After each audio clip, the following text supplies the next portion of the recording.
네, 저희는 지금 그 최고의 새해 만들기라는 시리즈를 하는 중에 있습니다. 지난주에 첫 번째 제가 그 메시지를 전하면서 했던 주제가 혹시 생각났어요? 네, 나시는 분이 두세 명 정도 있는 것 같은데 우리는 최고의 한 해를 만들기 위해서 지난주에 매일같이 성장을 추구해야 한다는 그런 레슨을 배웠습니다. 매일같이 성장을 추구해야 된다. 어떠세요? 지난 주간에 여러분들이 성장을 위해서 뭔가를 하셨나요?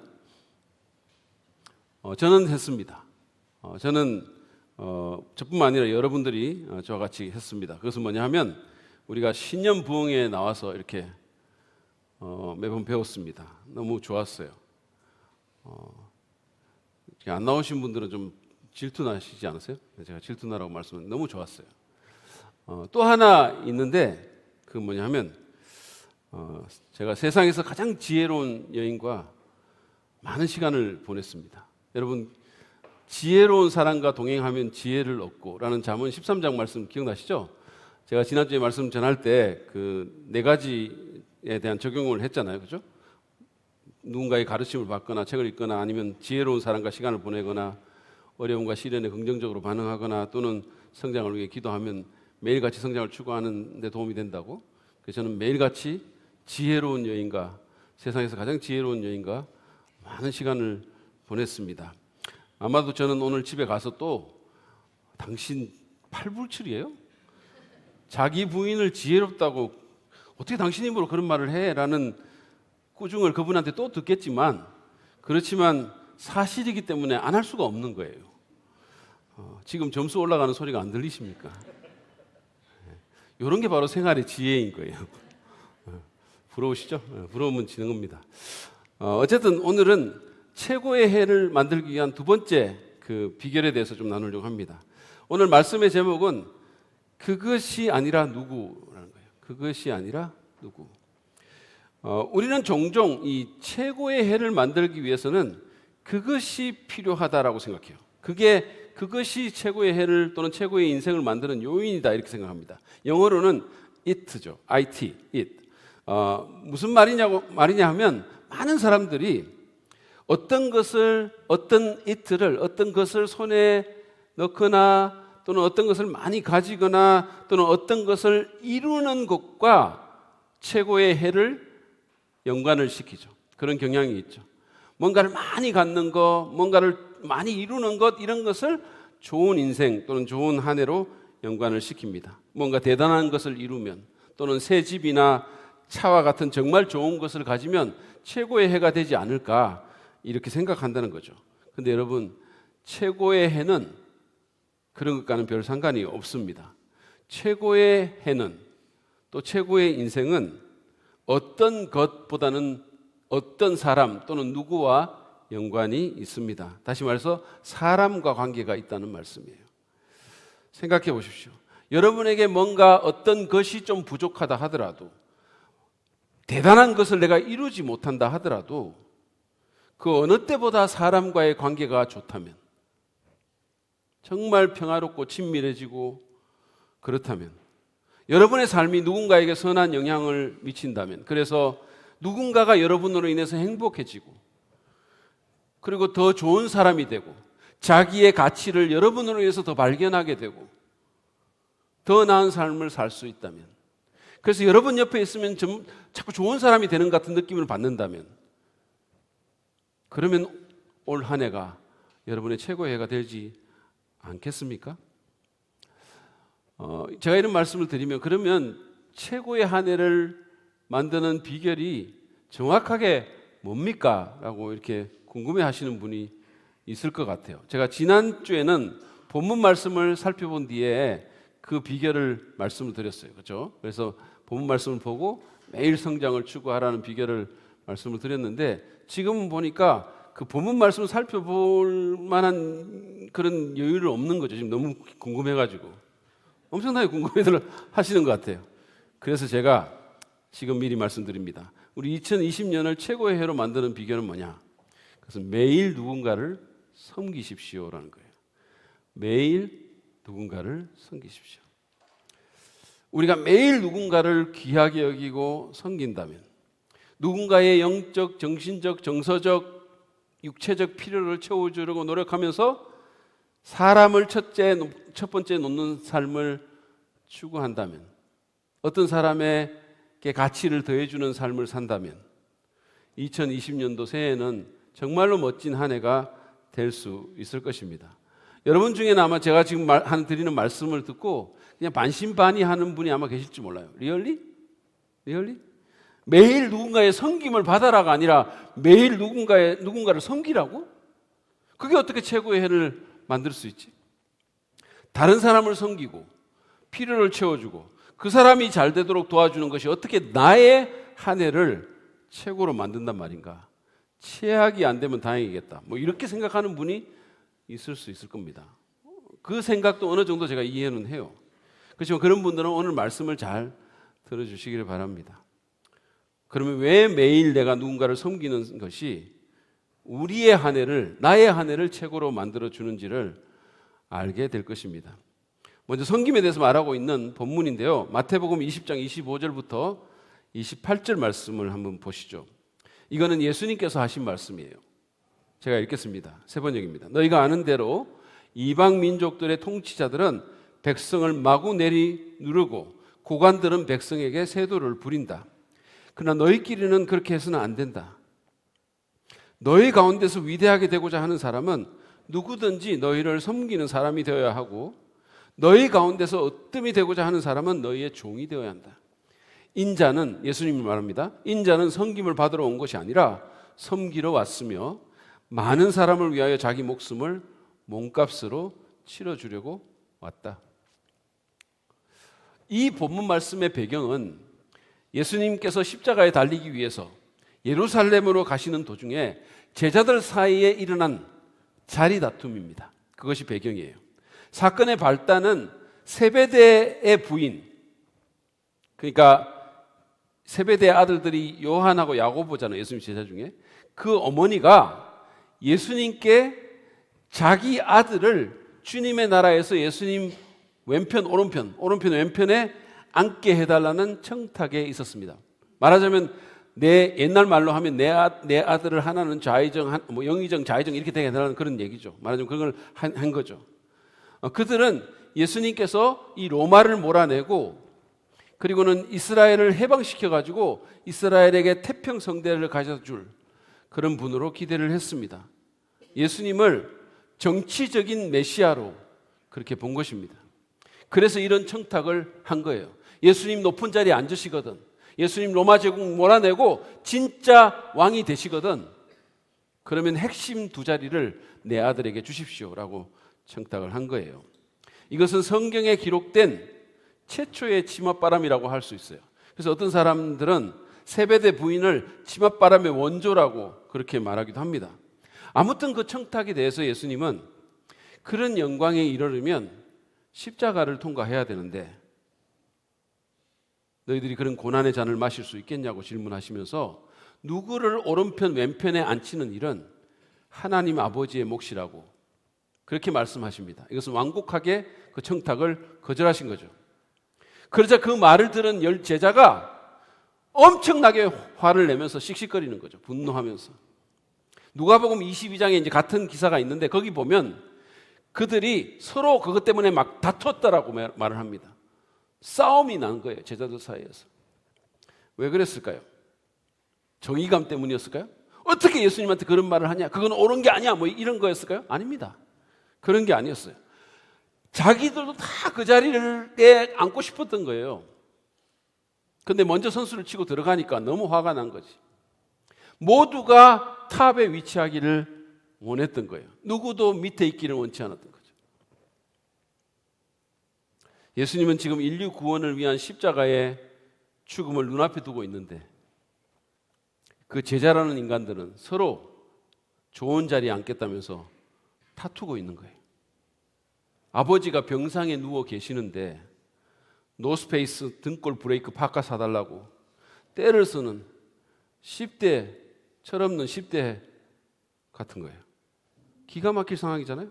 그래서 주님께서 제자들을 곁에 불러 모으십니다. 그러니까 예수님의 이 복음서 예수님의 이 기사들을 읽어보면 예수님은 티칭 포인트를 정확하게 아시는 분이세요. 언제 사람들을 가르쳐야 할지를 너무 잘 아셨어요. 지금이 바로 그때다. 이거는 그냥 넘어가면 안 되겠다. 그래서 제자들을 불러 모아서 아까 우리가 읽었던 본문의 말씀을 하신 거예요.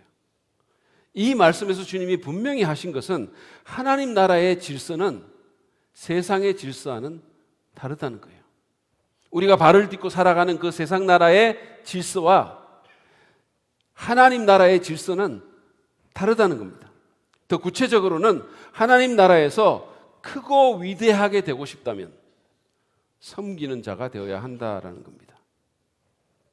사람을 소중하게 여기고 다른 사람의 유익을 위해서 자신을 내어주는 그런 사람을 하나님께서는 높이 평가하시고 그런 삶이 하나님 나라에서 가치가 있다는 거예요.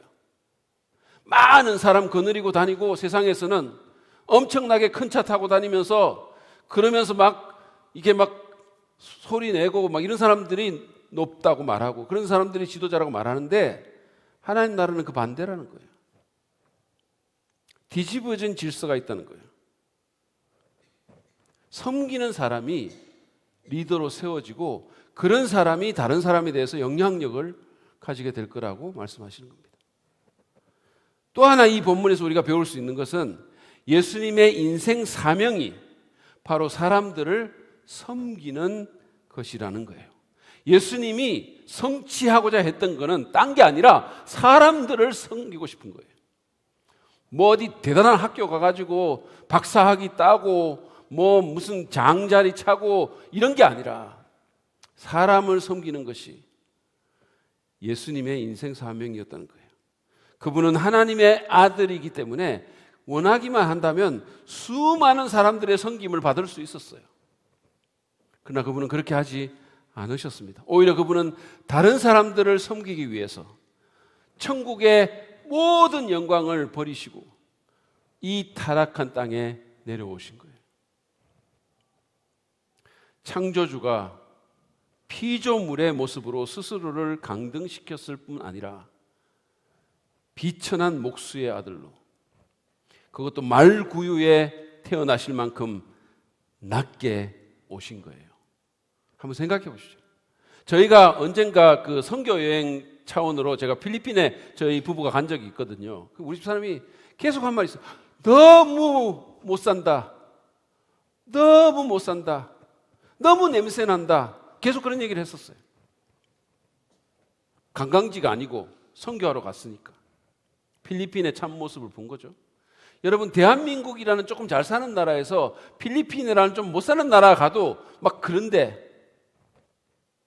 하나님의 아들이 천국에서 우리를 섬기기 위해서 이 비천한 땅으로 왔으면 어떻겠습니까? 생각해 보세요. 그분은 다른 사람들에게 자신을 내어주기 위해서 십자가에서 죽기 위해서 오신 겁니다. 우리를 얼마나 귀하게 여겼던지 우리를 구원하기 위해서 자신의 목숨을 사람들의 몸값으로 내어주셨다 그랬어요. 본 해퍼라는 신학자의 표현처럼 그분은 참으로 다른 사람을 위한 사람이었어요. 그래서 그분의 삶이 그토록 아름답게 된 것입니다. 그래서 하나님께서도 그분을 높이고 그분의 이름을 모든 이름 위에 뛰어난 이름으로 만드신 것입니다. 그래서 그분은 이 땅에서 살 때 자기 집 하나 가지지 못했지만 부와 영광을 전혀 누리지 못했지만 한 번도 불행해하지 않으셨고 언제나 생명력으로 충만했던 것입니다. 결국은 이 예수님을 보면서 우리가 배우는 게 있어요. 그것은 남을 섬기는 사람은 하나님께서 그를 높여주시고 그 섬김을 통해서 자신이 행복해진다는 거죠. 자신이 에너지를 받는 거예요. 우리는 예수님의 경우를 보면서 예수님처럼 2020년도 매일같이 다른 사람을 섬기면 그런 삶을 산다면 우리의 삶도 그분처럼 그렇게 될 수 있음을 배우게 되는 겁니다. 사실 사람을 물건이나 다른 것들, 이를테면 학이나 돈이나 성취나 성공 같은 것보다 앞에 두고 섬기는 것이 그 사람뿐만 아니라 우리 자신의 삶에 가치를 더해주고 우리의 삶의 변화를 준다는 것은 성경에서만 발견하는 개념이 아닙니다. 여러분, 여배우인 안젤리나 졸리라는 유명한 배우를 아실 거예요. 이분입니다. 어떤 사람은 안졸리나 졸려라고 부르기도 합니다. 눈이 조금 개슴츠레하긴 해요. 안졸리나 졸려. 근데 이 안젤리나 졸리는 부모가 다 배우였었어요. 유명한 배우였습니다. 그래서 어릴 때부터 할리우드에서 살았어요. 그러니까 뭐 아쉬운 거 없이 큰 거죠. 어릴 때부터 주목받고. 그러니까 자제력을 배우지를 못했어요. 그래서 문제아가 됩니다. 약물 복용하고 돌출 행동하고 자기 파괴적인 행동을 하면서 사람들의 입방아에 오르내렸어요. 본인마저도 자신이 요절할 것이라고, 빨리 죽을 거라고 생각했어요. 그녀는 스스로를 쓸모없는 존재로 여겼고 자살 충동에 시달립니다. 영화에서 성공했는데 그것도 별로 도움이 되지 않았어요. 그녀의 말을 직접 한번 들어보세요. 저는 항상 정서불안이었어요. 오히려 성공하거나 많은 돈을 벌었을 때, 사랑에 빠졌을 때 더 울적해지는 경우가 많았어요. 그때마다 이런 생각이 들었어요. 나는 보통 사람들이 행복하기 위해 필요하다는 것을 다 갖고 있는데 왜 조금 더 행복하지 않은 거지? 바로 그 즈음에 졸리는 머나먼 사랑이라는 영화의 대본을 읽게 됩니다. 이 영화의 내용은 부유한 집안에서 태어나서 온갖 부귀 영화를 누리면서 살아온 한 여인이 세계 오지의 난민들, 고아들의 참상을 목격한 후에 인생의 전환기를 맞는다라는 그런 내용이에요.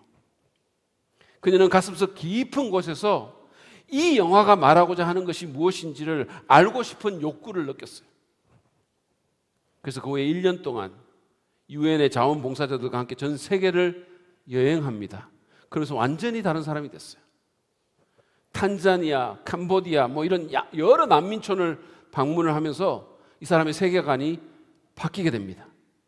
그녀가 깨달은 것은 이 세상에는 나 아닌 수많은 다른 사람들이 있고 그들 중에 많은 사람들이 비참한 상황에 놓여 있고 또 그 중에 많은 사람을 자신이 도울 수 있다는 사실을 알게 된 거예요. 그래서 그녀는 캄보디아나 에티오피아 같은 그런 아주 가난한 나라에서 6명의 아이를 입양했습니다. 그 중에 제일 큰 애가 메덕스라는 애인데 첫 번째로 입양한 애인데 캄보디아에서 온 애인데 지금 연세대학교인가 입학하기 위해서 얼마 전에 왔었죠. 자신의 수입의 3분의 1을 그렇게 사람들을 돕는 일에 쓰고 있습니다. 그녀는 이제 더 이상 불행해하거나 죽음을 생각하지 않습니다. 그녀의 말이에요. 들어보세요. 누구나 내일 죽게 될 수 있습니다. 여러 영화에 출연하고 상도 받았지만 이런 것들이 제 인생에서 큰 의미가 있는 일들은 아닙니다. 그러나 학교를 세우고 아이를 양육하며 다른 사람의 삶에 도움이 되는 무언가를 한다는 것은 정말 마음에 기쁨을 줍니다. 그랬어요.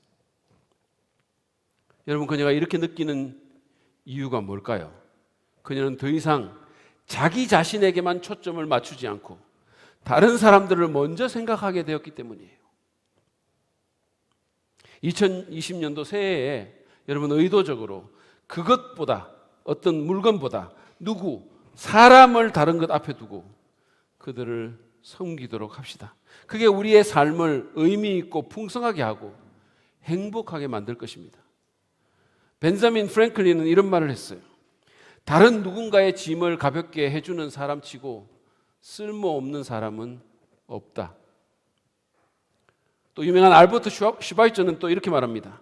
사람은 자신 밖에서 살기 시작할 때 비로소 진정으로 살기 시작한다. 많은 경우에 우리는 너무 자기 자신에 매몰되어 있는 거예요. 자기로 가득 차 있어요. 너무 과대한 어떤 자기 중심성에 사로잡혀 있는 거죠. 늘 자기. I, my, me, mine. 근데 알버트 슈바이처에 의하면 그런 사람은 아예 살기조차 시작하지 않은 사람이라는 거죠. 사람이 자신 밖에서 살기 시작할 때 비로소 삶을 시작한다는 거예요. 그는 이런 말도 남겼습니다. 내가 한 가지 아는 것은 우리 중에 참으로 행복한 유일한 사람은 어떻게 섬기는지를 찾아낸 사람들이다. 동기부여자이자 베스트셀러 작가인 직 지글러라는 사람은 이렇게 말합니다. 당신이 다른 사람들로 하여금 그들이 원하는 것을 가지도록 돕는다면 당신은 삶에서 당신에게 필요한 모든 것을 받게 될 것이다. 다른 사람을 도우면 너도 뭔가를 받게 될 거라는 거예요. 너한테 필요한 거 다 갈 거라고. 제가 한 사람만 더 인용하겠습니다. 리더십의 권위자인 존 맥스웰이에요. 그는 이렇게 말합니다. 나는 성공은 했지만 불행한 많은 사람들을 만났습니다. 그러나 나는 섬기면서 불행한 사람은 한 번도 만난 적이 없다 그랬어요. 남을 섬기면서 불행한 사람은 자기 본 적이 없다는 거예요. 사실 자신에게만 매몰되는 것은 불행으로 가는 지름길이에요. 자기에게만 자꾸 매몰돼 보세요.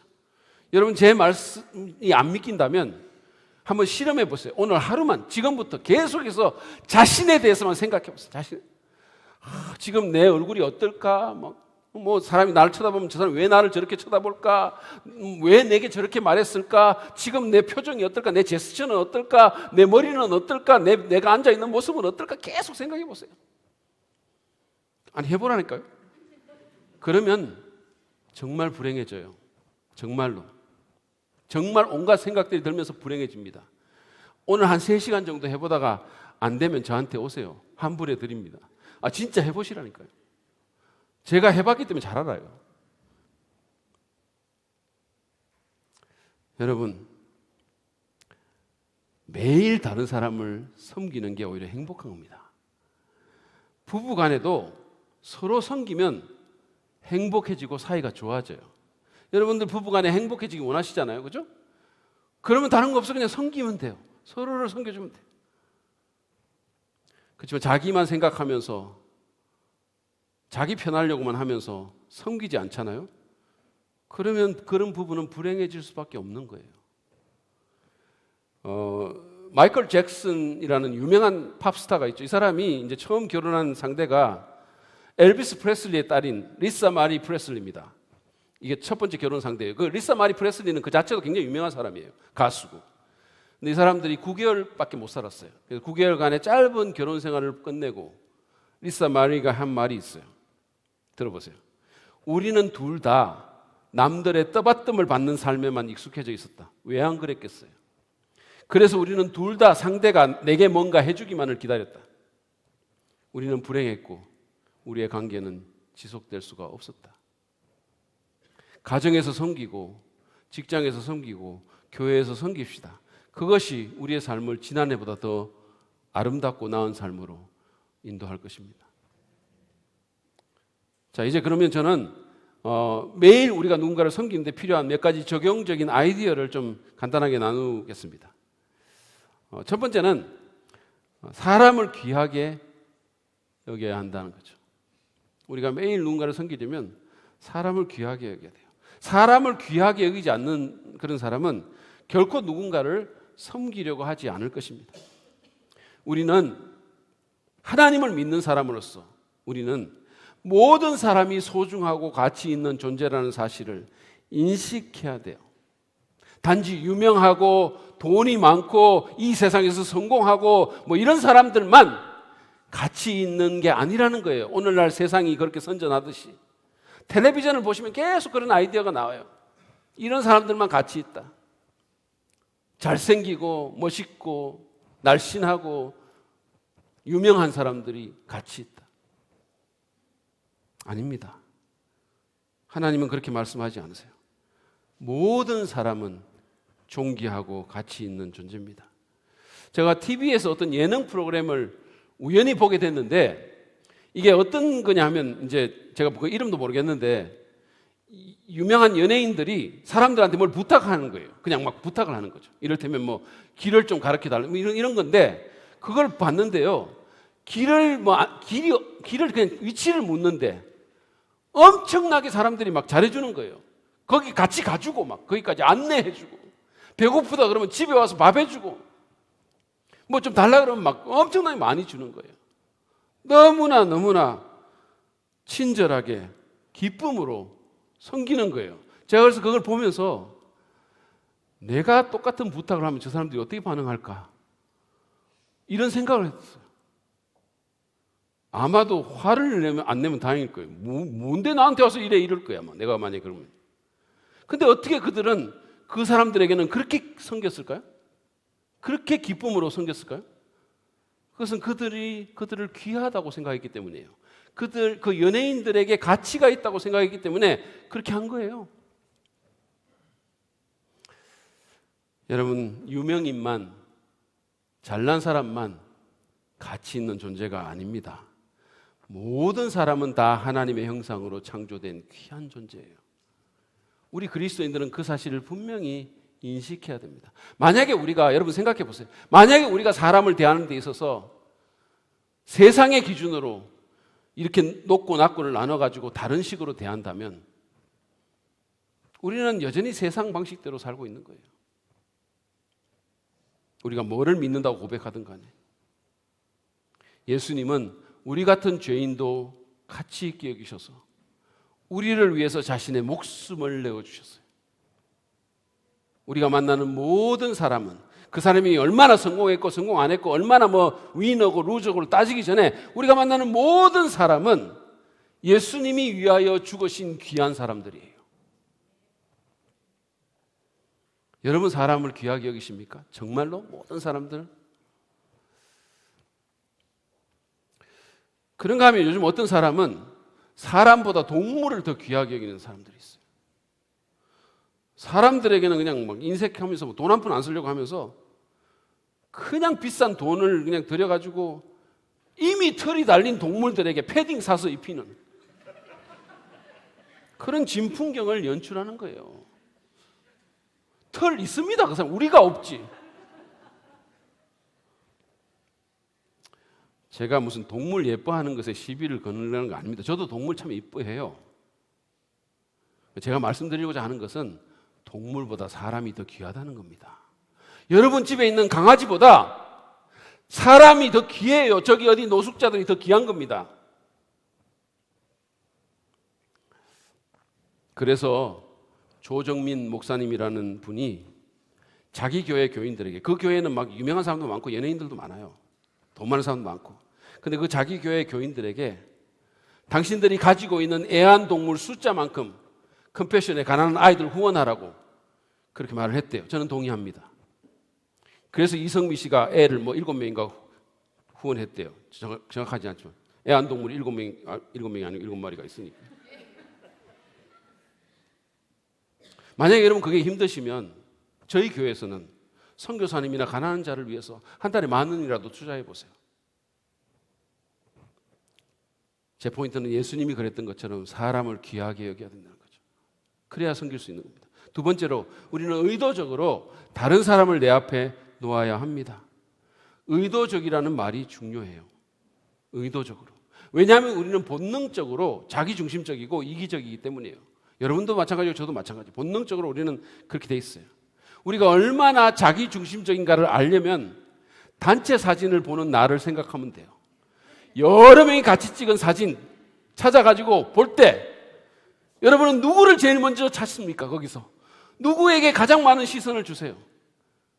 나죠. 내가 있어요. 내가 어디 있는가를 나를 찾아요. 그래가지고 그 내가 잘 나오면 그 사진은 잘 나온 사진이에요. 이거 사진 잘 나왔네. 이거 이렇게요.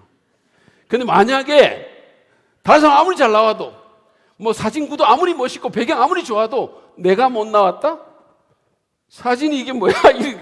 이렇게 찍었어. 이렇게 말하는 거예요. 그게 우리입니다.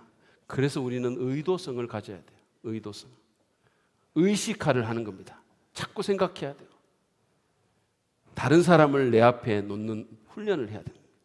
매일 아침마다 하나님 오늘 하루도 나 자신에 사로잡혀 살지 않게 도와주시고 다른 사람을 내 앞에 놓을 수 있도록 너무 심한 자기중심성 가운데서 벗어날 수 있도록 그래서 사람들을 섬기며 살 수 있도록 인도해 주십시오 라고 기도해야 돼요. 지난주에 제가 고든 맥도날드라는 분이 매일 아침 하나님 오늘 하루가 성장의 기회가 되게 해주세요라고 기도한다는 그 얘기를 했잖아요. 근데 제가 의도적으로 하나를 빼고 말한 거예요. 그분이 사실은 어떻게 기도를 하냐면 기도문 전체가 이렇습니다. 하나님, 오늘 하루가 성장과 섬김의 기회가 되게 해주세요. 단순히 그는 성장의 기회가 되게 해달라면 기도하는 것이 아니라 오늘 하루가 성장과 섬김의 기회가 되게 해주십시오. 누군가를 섬길 수 있게 해주세요. 우리도 그렇게 합시다. 아침부터 기도하고 의도적으로 다른 사람을 내 앞에 놓을 수 있도록 반복적으로 생각하고 잘 안 될 때 다시 또 생각하고 노력해야 됩니다. 그리고 어떻게 하면 다른 사람을 도우고 그들에게 가치를 더해 줄 수 있겠는지를 자꾸 생각해야 돼요. 훈련해야 돼요. 실패해도 또 훈련해야 되고 또 훈련해야 돼요. 세 번째로 우리는 불편함을 감수해야 합니다. 그래야 매일 섬길 수 있어요. 매일 다른 사람을 섬기는 삶은 마냥 편한 삶일 수가 없잖아요. 이번 부흥의 넷째 날 우리 강사 목사님께서 현대인들의 마음에 있는 동기적인 우상 4가지를 말을 했거든요. 그 중에 하나가 안락이라는 우상이었어요. 편안함이라는 우상. 많은 사람들에게 이 안락이, 편안함이 삶의 목표가 된 거예요. 돈 많이 벌어서 편안하게 먹고 살자. 그게 삶의 목표가 된 거예요. 그래서 안락의 우상을 섬기는 사람에게는 불편함을 감수하라는 말이 저주처럼 들릴 수 있어요. 그러나 여러분, 우리는 특별히 우리가 그리스도인이라면 적어도 우리는 편안하기 위해서 사는 사람들이 아닙니다. 사실 편안하기로 따지자면 양탄자 밑에 웅크리면 있는 살찐 빈대가 제일 편안하죠. 최고죠, 팔자가. 여러분, 안락을 최고의 가치로 추구하는 사람은 누구든지 간에 곧 지루함에 빠질 수밖에 없어요. 휴일날 소파에 들어누워가지고 쌍 리모컨 손에 들고 TV 채널 100개 막 200개 막 돌리면서 하품한 분들은 제 말이 무슨 말인지 알 거예요. 좀 편안하려고 안락 의자 앉아가지고 들고 막 누르는데 하품하면서 왜 이렇게 재밌는 게 없지? 이러는 거예요. 지루한 거예요. 편안할지는 몰라도 익사이딩한 삶이 안 되는 겁니다. 최고의 한 해를 이루는 데는 대가가 요구됩니다. 특별히 다른 사람을 섬기는 데는 불편을 감수한다는 대가가 요구돼요.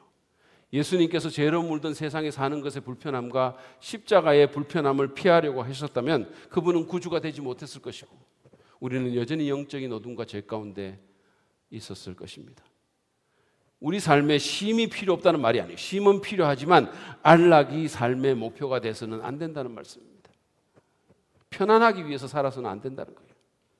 특별히 저 같은 목회자나 우리 여기 목자님들, 교회에서 사역하는 성도님들은 안락의 우상을 단호히 떨쳐내고 기꺼이 불편함을 감싸 안아야 돼요. 그래야 사역할 수 있어요. 저는 주일날 교회에 제일 먼저 옵니다. 누구보다 먼저 와요. 좀 기도도 하고 준비도 하기 위해서 그렇게 와요. 당연히 교회 주차장 텅 비어 있죠.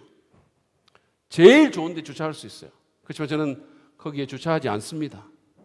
저는 교회 주변의 골목을 돌아다니면서 빈 곳을 찾아서 주차를 하고 그리고 아직도 여전히 어둡고 추운 길을 걸어서 교회로 와요. 조금 걸어서. 오늘은 또 주차하는데 어떤 분이 막 탁 째려보더라고요. 옆에서. 그렇게 새벽에 나와가지고. 좀 불편해요. 불편합니다. 그렇지만 제가 그렇게 하는 것은 다른 성도들, 특별히 새로 오시는 분들을 섬기기 위해서예요. 그분들이 좀 편하게 주차하시라고. 저만 그런 게 아니라 여러분들이 그렇게 하는 걸로 저는 알고 있어요. 기억합시다. 불편함을 감수하려 들지 않으면 남을 섬길 수가 없고 섬기지 않으면 우리는 존 올트버그의 표현처럼 말라 비틀어져 버리고 말 거예요. 우리 삶이. 우리 영혼이. 네 번째로 가정을 섬김의 연습장으로 삼아야 합니다. 매일같이 우리가 섬김을 실천하려면 여러분의 가정을 섬김의 연습장으로 삼으십시오. 생각해 보세요. 가정은 진짜 훌륭한 섬김의 연습장입니다. 설거지하는 거, 청소, 쓰레기 버리는 거, 애기 돌보는 거, 뭐 할 일이 너무 많아요. 우리는 거기서부터 섬김을 연습하고 그리고 시작해야 돼요. 저는 우리 애들이 어렸을 때 애들 막 갓난아기 때 막 밤에 자다가 막 깨서 울잖아요. 그러면 내가 그 소리를 들었지만 제 아내가 먼저 일어날 때까지 계속해서 자는 척을 했던 적이 있습니다. 고백합니다. 너무 공감이 되시죠? 네, 공감이 되실 거예요. 들었어요. 그렇지만 자는 척 하는 겁니다. 그러다 이제 일어나고 나면 뭐 이러는 거죠. 당신 먼저 일어났네? 뭐 이러는. 제가 이런 인간이었어요. 여러분, 저는 저를 고발합니다. 만약에 제가 불편함을 감수하고 정말 제 아내를 성심껏 섬겼다면, 그리고 그 아이를 섬겼다면, 그 당시에 저희 부부는 훨씬 더 친밀한 부부가 됐을 것이고, 저는 지금까지도 그 일로 인해서 칭송을 받을 거예요. 원망 대신에. 여러분, 부부가 다정해지고 가정이 행복해질 수 있는 가장 확실한 방법은 서로 섬기는 거예요. 여보, 내가 예뻐, 전지현이 예뻐, 이런 쓸데없는 질문 하지 말고, 여보, 나하고 어머니하고 물에 빠지면 누구 먼저 건질까? 이런 황당한 질문으로 사람들 괴롭히지 말고 그 시간에 뭔가 작은 거라도 섬기십시오. 그러면 정말로 가정이 달라질 겁니다. 서로 사이 좋아져요. 마지막으로 우리가 매일 누군가를 섬기려면 예수님의 십자가 은혜를 기억해야 됩니다. 오늘 본문 보면 예수님은 믿는 자에게 구원을 가져다 준 자신의 그 십자가 죽음을 섬김의 행위로 묘사를 합니다. 본문의 병행 구절인 마가복음 10장 45절을 보시죠. 인자는, 예수님을 얘기합니다. 인자는 섬김을 받으러 온 것이 아니라 섬기러 왔으며 많은 사람을 구원하기 위하여 치를 몸값으로 자기 목숨을 내주려고 왔다. 예수님께서 섬기러 오셨는데 그것의 가장 분명한 예가 우리를 구원하기 위해서 자기 목숨을 우리의 몸값으로 내주신 것이라는 말씀이에요. 따라서 모든 그리스도인은 예외 없이 예수님의 극진한 섬김을 받은 대상들입니다. 그분이 목숨을 내어주면서까지 섬겨주셔서 우리의 신분과 우리의 영원한 운명이 바뀌고 우리의 인생의 가치가 더해진 거예요. 그런 대단한 섬김을 받은 우리가 어찌 다른 사람들의 필요를 외면하고 자기에게만 매몰돼서 살아갈 수 있겠습니까? 자기만을 돌보며 살 수 있겠습니까? 목숨을 아끼지 않고 내어주신 섬김의 은혜를 기억하고 묵상하고 그 은혜에 잠깁시다. 은혜에 잠기는 게 모든 문제의 해결책이에요. 여러분 그거 아세요? 주님의 은혜에 깊이 잠기는 것이 모든 문제의 해결책이라니까요. 특별히 십자가 그 섬김의 은혜를 기억합시다. 그러면 그 은혜가 우리를 가만히 놔두지 않을 겁니다. 기쁨과 감사함으로 다른 사람을 섬기게 만들 것입니다. 제가 오늘 말씀을 맺으면서 영화 배우인, 유명한 영화 배우죠, 오드리 헵번이라는 분이 죽기 전에 자기 자녀에게 남긴 글을 제가 소개를 해드리겠습니다. 들어보세요. 사랑스러운 눈을 갖고 싶으면 사람들에게서 좋은 점을 보아라. 아름다운 입술을 갖고 싶으면 친절한 말을 하라. 날씬한 몸매를 갖고 싶으면 배고픈 사람과 음식을 나누어라. 아름다운 머릿결을 갖고 싶으면 어린이가 손가락으로 머리를 쓰다듬을 수 있게 해라. 우아한 자태를 갖고 싶다면 네 자신이 혼자 걷고 있지 않음을 명심하며 걸어라. 사람들은 상처로부터 치유되어야 하며 새로워져야 하고 회복돼야 하며 교화돼야 하며 고통으로부터 구원받아야 한다. 누구도 버려져서는 안 된다. 기억해라. 도움의 손길이 필요하다면 너의 팔끝에 있는 손을 이용하면 된다. 네가 더 나이가 들면 네게 두 개의 손이 있다는 것을 알게 될 것이다. 하나는 네 자신을 돕는 손이고 다른 한 손은 타인을 돕는 손이다. 여러분, 아름다운 삶, 아름다운 사람, 아름다운 한 해가 되기를 바라십니까? 그러면 매일같이 다른 사람을 섬기시기 바랍니다. 특별히 사람을 귀하게 여기고 의도적으로 다른 사람을 내 앞에 놓고 불편함을 감수하고 가정에서부터 섬기고 무엇보다도 예수님의 십자가 은혜, 그 극진한 섬김을 기억하기 바랍니다. 그러면 올 한 해 여러분은 많은 사람들에게 가치를 더해주고 그들의 필요를 채워주고 그들을 세워줄 뿐만 아니라 여러분 자신도 삶이 풍성해지고 관계의 문이 열리고 행복한 삶을 살 수 있게 될 것입니다. 여러분 기억하십시오. 행복은 그것이 아니라 누구인가에 달려 있습니다. 그것이 아니라 누구에 달려 있습니다. 매일 여러분 주변에 있는 누군가를 귀하게 여기고 섬김으로 최고의 한 해가 되는 축복을 경험하시기를 바랍니다.